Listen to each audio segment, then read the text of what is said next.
Good morning, West Texas. Thanks for joining us here as we continue to update you with the winter weather updates this morning. Tavian Whitehurst here in studio with the latest. Hey, Tavian. How's it going, Tim?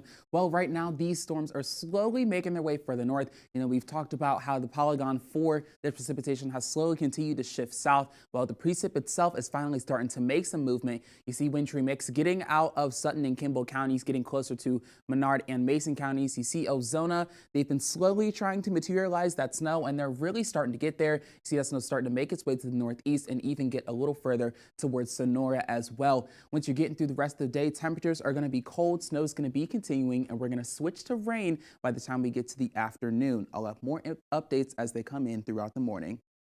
All right, thanks, Tavian. In the meantime, here on Fox West Texas, we'll get you back to live with Kelly and Ryan, but we will stay on Facebook Live here in just a moment.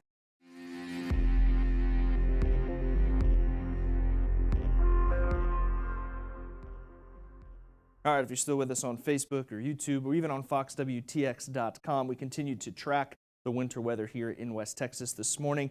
For the most part, it was business as usual despite the frigid temperatures. Menard ISD did post this morning on social media that all schools would start at a normal time, and a NICSO alert from Crockett County Sheriff's Office around 3 o'clock this morning, just notifying the public of a few slick spots that, of course, along I-40 and to the north, where they did see some light wintry precipitation that fell overnight. Staying in Crockett County now, our Esmeralda Perez is live on location in Ozona. Hope you're keeping warm, Esmeralda. What's the latest down there? Definitely, Tim. And like our meteorologist Tavian said, I do feel it coming. I do feel some of the snow coming because the winds are coming in really, really strong right now. I mean, my face is just blowing with air.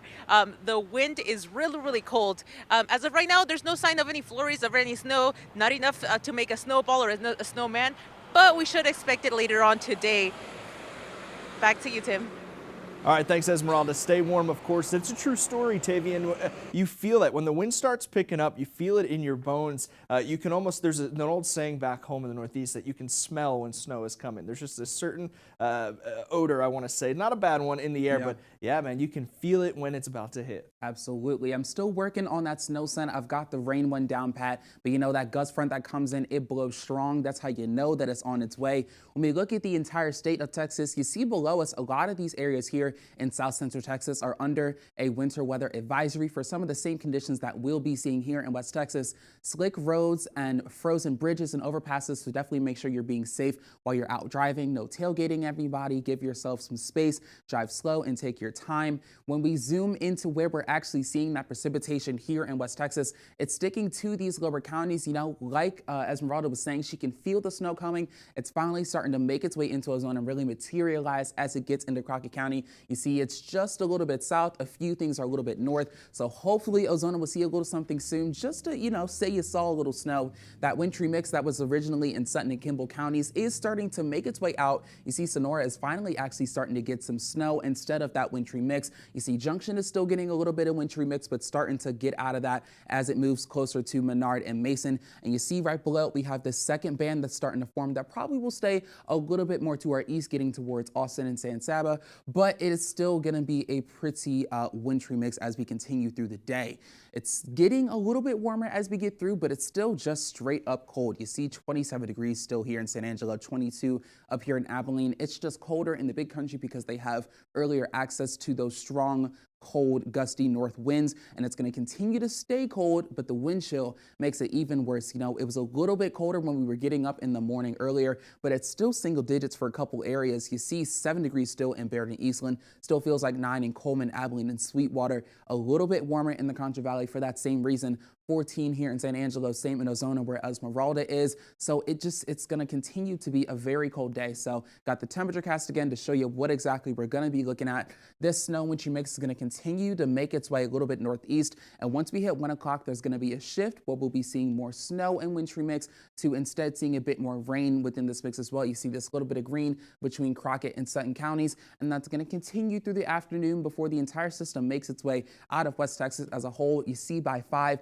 it's just about to leave Kimball and Sutton counties. Those really seem to be like the top 2 counties that are getting the most action with all of this winter precip. And by the time we get into Thursday night, things will clear out significantly and we will be done with the system by tonight. We won't have anything to worry about with Friday. So with these cold temperatures, I think it's a little obvious what kind of outfit you should be planning. Definitely the scarf and gloves because it is cold outside. You see 37 degrees for our high. Definitely have the jacket, the hat, the gloves, the scarf, the whole thing, just like you saw Esmeralda wearing.